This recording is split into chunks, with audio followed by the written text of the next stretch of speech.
Whether it's Karens in our world who just are having emotional meltdowns, or our dear, wonderful spouse in the next room, everybody that's a human being, whether they believe it or not, has emotions. And the biggest problem that we have with our emotions is that we put them out on display. And because we put them out on display, other people see them. And when other people see them, other people react.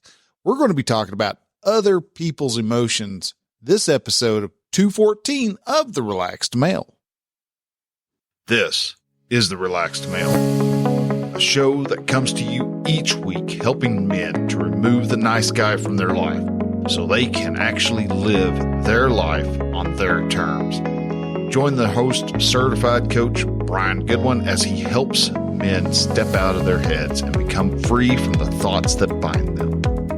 Hey man, hello and welcome to The Relaxed Male. I am your host Brian, and I am a certified men's coach who assists other men who are just neck deep in the suffering of their life. Men who are just going through just the deep crap like divorce, being laid off from work, things like that, family troubles, items along those lines. When men are faced up with these big, huge challenges like that, we struggle. And a lot of times we'll even struggle on our day-to-day life events and obstacles and things like that. Life can come at us fast. And sometimes we just get overwhelmed and have no clue as to what we're wanting to do with it. So I help these men look at that problem, look at those obstacles, look at what the current circumstances are, help them see how they can shift their thinking so that they can actually change what the real root of the problem is.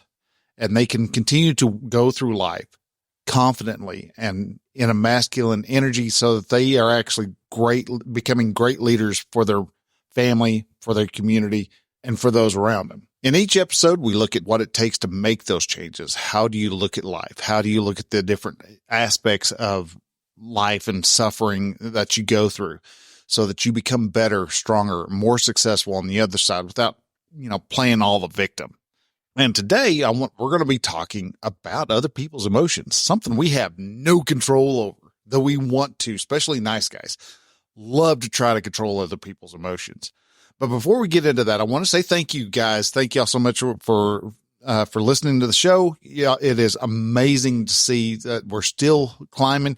We're not taking off stratospherically, and that's okay, because every time I do a show, we're getting just that, put your fingers together, just about that much, about that much far. Yeah. Just like that. We're getting that much better every episode. And so, yeah, we're up to 214, and some people, they are, they're better at it, but sadly I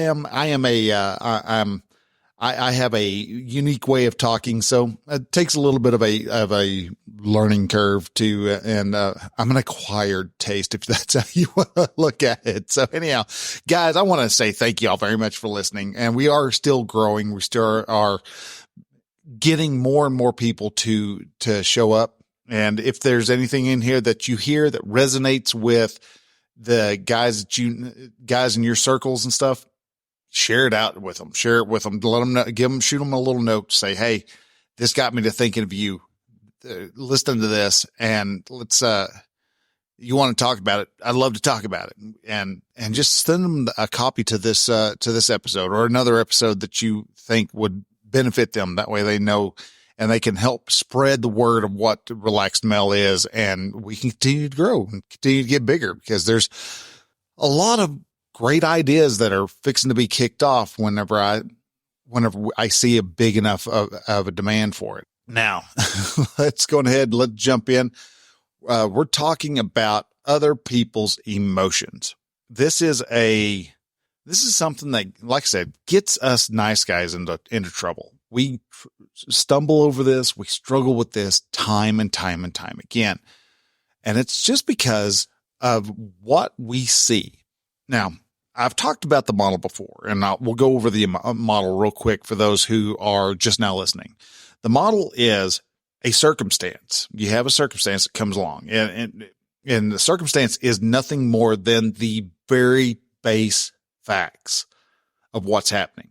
Your wife, we'll use the wife because I know I can relate with going off doing something and the wife gets angry. All right. My dear darling wife, I have the innate ability to sometimes just completely piss her off. So we'll go with that particular angle. So our wife is angry. Our circumstance is that, and we can't use like an emotion because an emotion is a subjective item. We may think she's angry, but we have to look at the actual facts of what's going on.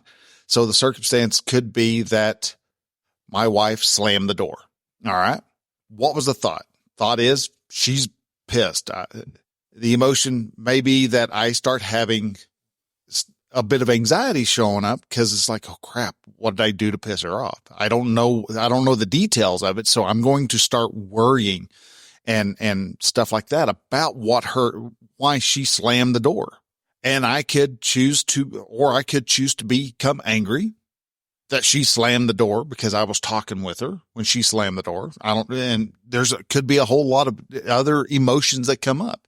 Fear, distrust, irritation, anger, frustration, lots of different emotions that could crop up all because of a door being shut really hard. And honestly, we could even say that the door shut could be consisted as a thought also, just because what is being shut loud? What is loud? Slamming the door. What is a slam? Is it where it falls off the door frame? Is that considered a slam, or is it just clicking a little louder than what you're used to? Is that considered a slam? Me and the wife, we always have a discussion because I'll get really passionate about something. I'll start talking and my volume will creep up. And so all of a sudden I will get yelled at saying, stop yelling at me. Didn't realize I was yelling. I thought I was just talking in with a lot of passion. I was just getting very passionate about what I was talking about. Was I yelling? To her? Yeah, I was yelling. Me? No, I didn't think I was. I thought I was just, getting very into what I was wanting to talk about. So we can always be, the events that happen around us can be construed is the right word, as being subjective. We can misconstrue a lot of stuff. And that's actually why I'm talking about other people's emotions, because we will often see somebody act in a particular way and want to immediately assume that it's us. We want to take it personally. And it's not a good thing, because 90% of the time, actually 100% of the time, a person is angry has nothing to do with you. They may want to point the finger at you, but it's because they had a thought about something that pissed them off. They got mad because of the thought that they had.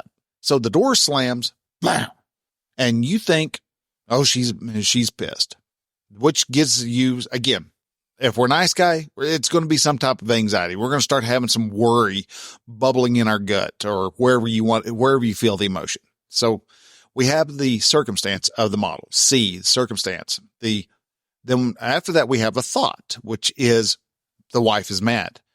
Our thought then creates our emotion, anxiety, worry, anger, frustration, whatever the emotion, the feeling you have.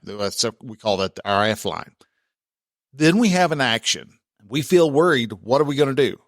Well, for me, if I'm not living my life, going through that very intentionally, I walk in there and I will probably become a bigger butthole than I was before. Whatever ended up hacking her off, I'll probably walk in there thinking that I'm fixing the problem because I'm going to set her straight. But all I'm going to do is cause more of a problem. I don't want her to be mad at me. So I'm going to do stuff that makes her even madder at me. This is the problem that we have with unintentional thinking, is we want to keep ourselves from feeling some way. So we go in there and we start doing stuff that causes us to create more problems. So the final line of a model is our results. So again, just to review, you got your circumstance, thought, feeling, action, result. Your thoughts create your results every single time. So we get ourselves really tangled up because we see somebody who is having an emotional meltdown. And well, first off, before we jump in there, let's just talk about what an emotion is, because we think that these emotions are these big, powerful, awesome, incredible, explosions of energy. And they're not. They're not even things that float around haphazardly, run into you throughout the day. You didn't just suddenly become pissed off because a pissed off cloud hit you in the ear. Emotions are just vibrations that are felt throughout our body. All right. So that's all that is all an emotion is. We have a thought. The thought creates a particular vibration in our body. We can interpret that vibration to be pleasant. So like, being horny is always a very pleasant, emotion. Feeling and love is a very nice emotion. Being happy, joyful, can all be pleasant emotions. Or we can have anxiety. We can have anger. We can have frustration. We can have jealousy. These are all emotions that don't normally feel very good. And we start to try to resist what those emotions are. We start feeling jealous. Well, we want to get rid of that sensation of jealousy. So we go and punch the guy that our wife is talking to in the mouth. Because if we can do that, we defeat the problem at hand. Our wife is talking to another man. She's going to like him more. I better make sure that I exert my dominance over this dude and walk up to him and pop him in the nose and make sure that I set the boundary that I am the man of, I am her man. Okay. You can do that, but it's not going to fix anything, is it? You can feel jealousy. And the reason that we go off and punch that dude in the nose is because we feel the jealousy, and we don't want to feel the jealousy. We want to feel like we are successful, that we want to try to trade that jealousy emotion out with a different emotion. And so we act out against it. We resist feeling jealous. It's kind of like when you feel love, you really want to sit there and you want to marinate in that love. You want to enjoy it. You're going to do what you can to encourage more and more love to be felt. But yet we do the exact opposite with other emotions like jealousy. And I do encourage you to just sit and marinate in that emotion, in those negative emotions, what you would construe as a negative emotion. Jealousy. I'm feeling jealous. Sit down and really just examine that emotion. Just let it be and see what it feels like. Examine it. Act like you have an emotion. You can take the emotion out and you can hold it in your hands. So if you're jealous about who your wife is talking to, you can look at that emotion and say, hey, yeah, it looks, it's kind of a spiky ball, or it's a long cylinder, heavy cylinder of just cold steel, however you want to describe what that emotion feels like. For me, anger is usually starts at the base of my skull. So where do you find that emotion? And you can, as you look through and you examine these emotions, you notice that the strength of that emotion fades out. It's not as great and terrible as we originally wanted it to be. And the reason, because emotions only last about a minute and a half. The reason that they seem to keep on going is because we keep having our repeating thoughts. We keep ruminating over the same thought about an emotion. So that's what an emotion is. And a lot of times when we feel an emotion, we display it on our body. We display it in our actions. All right. Again, feelings create actions. So we display it in how we act. It may be that if we're angry, we may really screw up our face and you get all grumpy looking. Or it may be that you go into a corner and you sulk.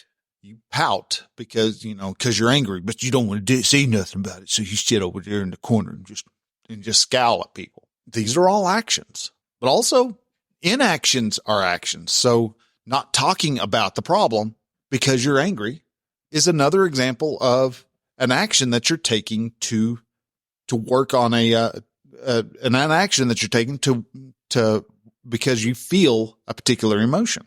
Because of this, we have a lot of people who actually want us to use a manual so that they feel better, because controlling your own emotions, it's actually kind of a pain in the ass to put it as bluntly as possible, because you have to pay attention to what your thoughts are. You have to be present in the moment and focus in on what you're thinking and why you're actually having that thought.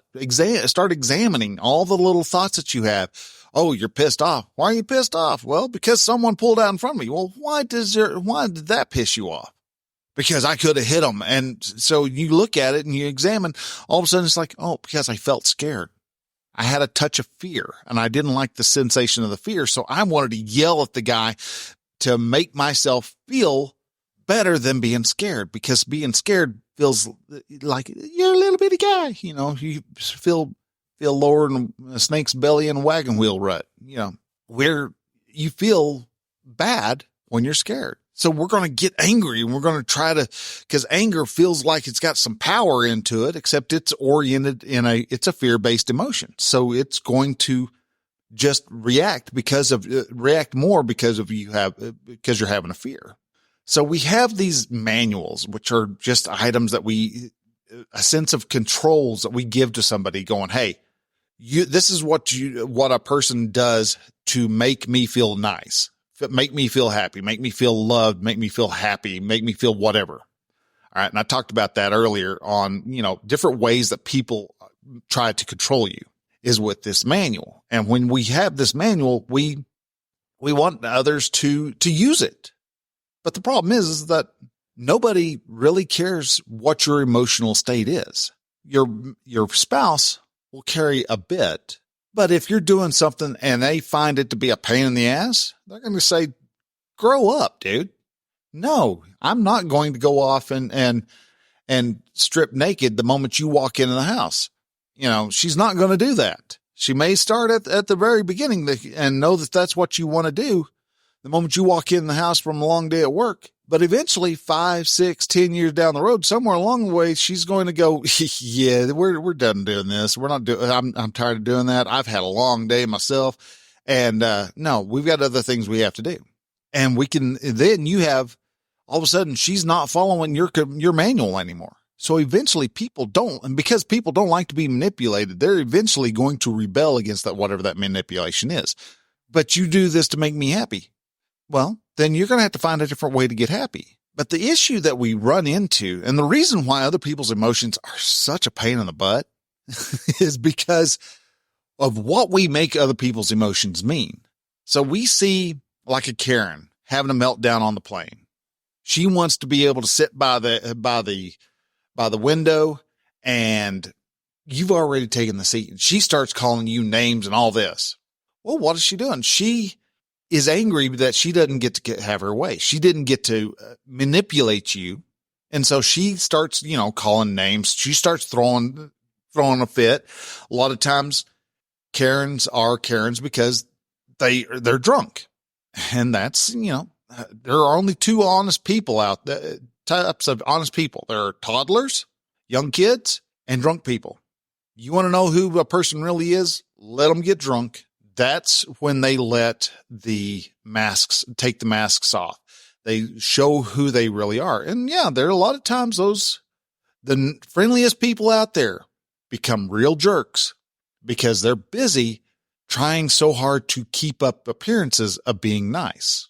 When in reality, they've got a lot of pent up frustration, a lot of pent up emotions that they haven't allowed any access to. They haven't addressed it all.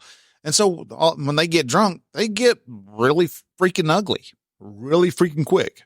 And a lot of people shy away from that. They shy away from another person who is bestowing or exhibiting a unpleasant emotion. Someone's angry. Well, our wife, we're going to go in there because all of a sudden, Honey Bunny, she's not happy. I've got to go. I need to go see if I can fix the problem that Sugar Booger's got. We got to fix the problem. Why is Honey Bunny having such a hard time? Why is she angry? What did I say? And we will go in there and we will start, just like I said, badgering the hell out of her. Just rapid fire machine gun question, because we're guys.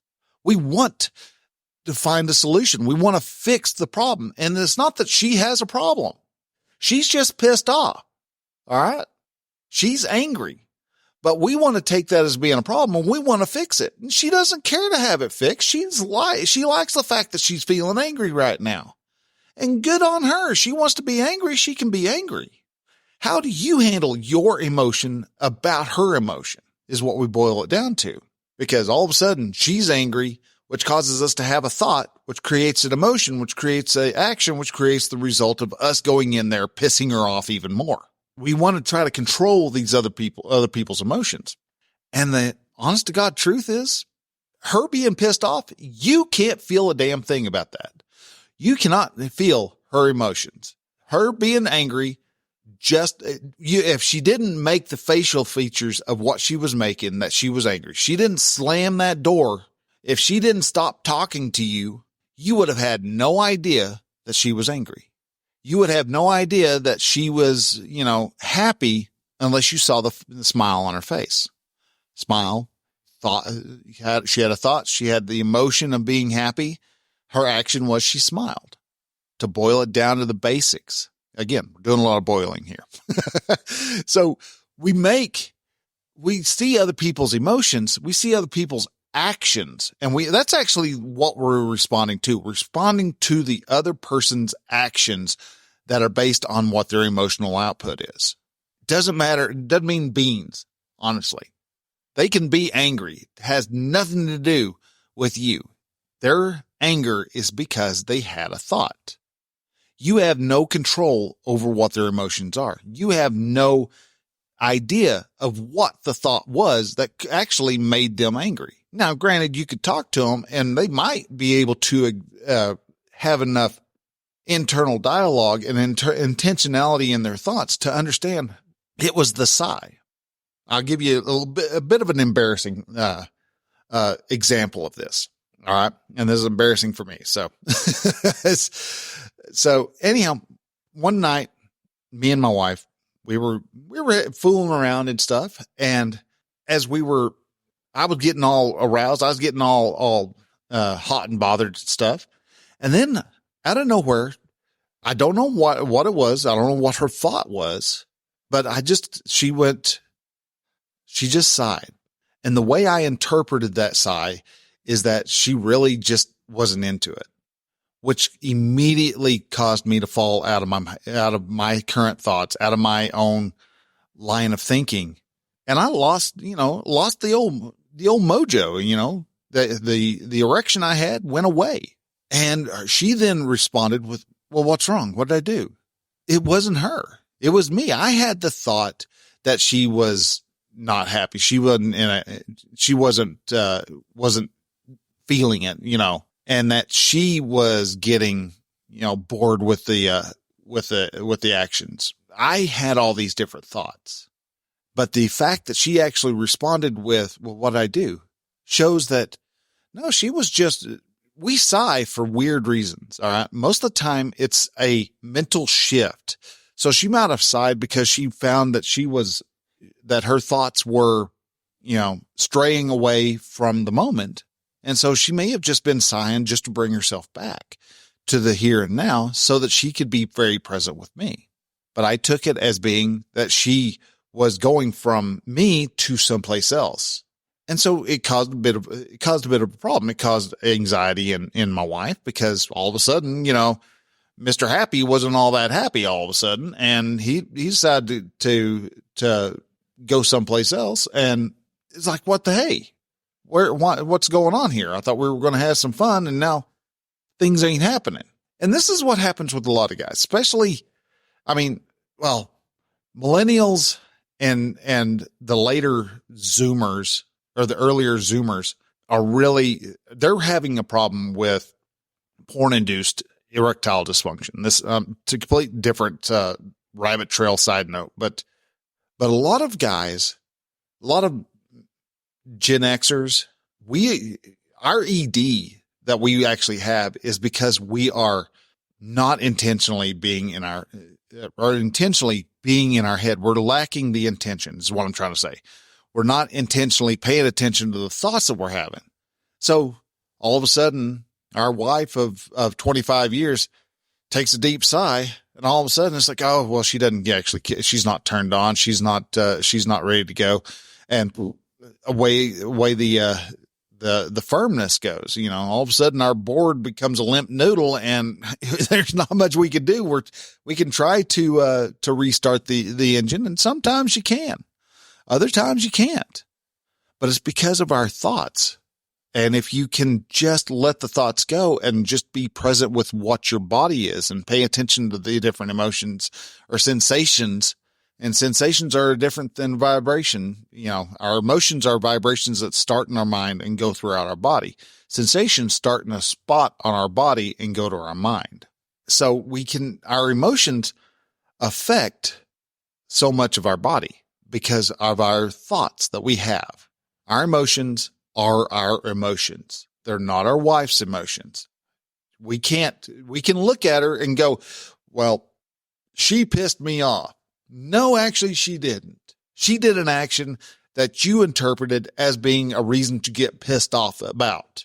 So if you want to stop getting pissed off all the time, you've got to pay attention to what it is you're thinking at the time that you get pissed off. That's where the work comes in. That's where a little bit of meditation, a little mindfulness, being able to pay attention to what your thoughts are, seeing when you're straying off the proverbial path so that you can bring it back into the here and now and see all that being present with someone. That's actually what they're meaning. They're not meaning don't worry about the future. Don't worry about the past.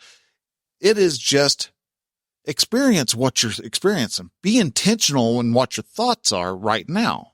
When you pay attention, you're intentional with what you're paying attention to what your thoughts are and being intentional on what you're thinking, you're going to find that you have a lot more pleasant interactions with people. You can see someone getting angry and you can be okay with them being angry. You can get angry and you can be okay with being angry. You can actually sit there and just feel the anger, feel the shame. If you happen to feel shameful for something or another, you can sit there and feel, the frustration, think that you're being unlovable, anything along any of those unpleasant emotions. You can actually go through and examine them and understand, well, that's why, and get to and see why that emotion really isn't all that scary. Why that emotion is just there. It is something that we feel. It is something that makes us human so beautiful because we do have those emotions, because we have these wide ranging emotions that are out there. We've got emotions upon emotions upon emotions. I mean, we can go from anywhere from being high energy, unpleasant emotions to low energy, unpleasant emotions to high energy, pleasant and low energy, pleasant. So you can feel peaceful. You could feel lost. You could feel insecure. You could actually be angry or frightened or furious or tense or uneasy or pleased or pleasant or upbeat. I mean, there's a billion different things you can feel. There are a lot of different emotions, and they all originate from thoughts. And we see other people's emotions, and we see other people giving us the finger and yelling out the window, and we look at them and we go, God, they're an idiot. But you don't have to, because what they're doing when they go off and get pissed off like that, they're trying to hand you their emotional controls. They're going, I don't want to control my emotions. I want you to control them. Make me happy, which is a sad thing to do because I struggle keeping myself happy. Half the time I am not happy. The other half the time I'm very happy. So how am I supposed to control your emotions when I'm struggling to control mine? And that's what happens many times, especially when you hear like your wife go off and say, you're not making me happy anymore. I don't love you anymore. or I love you, but I'm not in love with you. That's your choice. You can be in love with a person if you choose to. All you have to do is have the thoughts of what makes you fall in love with them. What is it that allows you to love a person? It's the thoughts. What allows you to have the emotions that cause you to be attracted to a person? It's a thought. And those thoughts create the actions. You can display all the love you want. And honestly, you can actually even annoy your wife, even greater. You could choose to love her even when she is pissed off at you. And there is not a goddamn thing she can do about it. You can just love her and love her and love her. And she can tell you to stop it. And she has no power over that because she doesn't control your emotions. You control your emotions. And now a lot of people will hear this and they'll start kind of wigging out and they're going, oh, what do you mean? We're not supposed to, care about other people's emotions or something? No, that's not the case at all. What we're actually talking about is knowing how to control your emotions. Now if you can care about why your wife is being pissed off, but don't go into finding out why she's pissed off at you in the heat of you being angry or anxious or whatever. When you can understand your emotions, you can step back and go, all right. And it may take 30 minutes. Just sit back. Just be with your emotions for 30 minutes. Let her do her thing. She can resist her emotions all she wants. You can't control her emotions, remember, but you can sit back. You can get your emotions under control. You can understand why you got angry. And then you can go in there and apologize to her for your wrongs, which a lot of people will go, oh, well, I'm supposed to apologize for. Yeah, it takes two people to make a problem. What was your part of the scenario? That circumstance that happened that caused her to be pissed off, you did something in there too that caused her to have the thought that she needed to get pissed off. So is it that you just kind of haphazardly went, all right, yeah, whatever. Well, you kind of had a hand in that. You didn't make her mad, but you had an action that, showed carelessness, that showed that you didn't care about her. And so you could actually go in and apologize for the places that you screwed up. And when you do so, you can actually open the door to where she wants to share her emotions with you and her thoughts behind what her emotions are. And you get a better connection that way. You get a better flow of help if you are willing to take the time to just stop. I mean, last night we were talking finances, and always kind of a contentious point. So all of a sudden we realized, holy crap, we're not going to have quite enough money for all the bills that we needed to get paid this moment. And so things started to get tense, and, eventually I broke off. I went into the living room, and we got the answers that we needed. And then we broke off, and I sat down and started playing a video game, because that's how I use that as my buffer. But that's not what I want to do. I want to have a better connection with my wife. So I sat in there for about 5 minutes and kind of just running around on the map, and was like, all right, hold up. Let's set everything down. And I went back in there, and I first apologized. It's like, sorry, I got way too anxious about the fact that we haven't gotten a couple of the bills that are late paid. It's just, we're still recuperating from Christmas. So we got to sit down and we got to have a good conversation, but it took me stopping, looking at the fact that why I was playing the video game was to buffer away from the unpleasant emotion that I was having, which is frustration. I need these bills paid. Well, I don't need them, but I'd like to have these bills paid, and they haven't gotten paid yet. And that's okay, because me and the wife finally got back and we talked it out, and we voiced each other's concerns, and we just handled it. You have to talk, but you can't do it while you're in heightened emotions. So you want to sit back and examine what those emotions are. So try that. Try when you find yourself in the heat of a battle, you're fighting tooth and nail against your wife for whatever reason. Just say, "Oh, let's hold up," and step away and walk back. Go hang out in the living room and let her hang out in the bedroom, and do a 5x5. That's step back 5 minutes for 5 feet for 5 minutes. So you might just go sit in the living room or go hang out in the garage for 30 minutes or so. Just enough to where you cool yourself down, you get your thoughts under control, and you be intentional with the discussion that you have with your wife. You will find that you have more to talk about. You have a better way of communicating with each other when you do that. Does it work all the time? No. It may be that she's not ready yet. Maybe she has to wait a whole day before y'all talk about whatever it is. Can you be okay with that? If not, that's where someone like me comes into play. If you need help getting through and finding out how to slow your roll, you might just go ahead and set up a consulting call.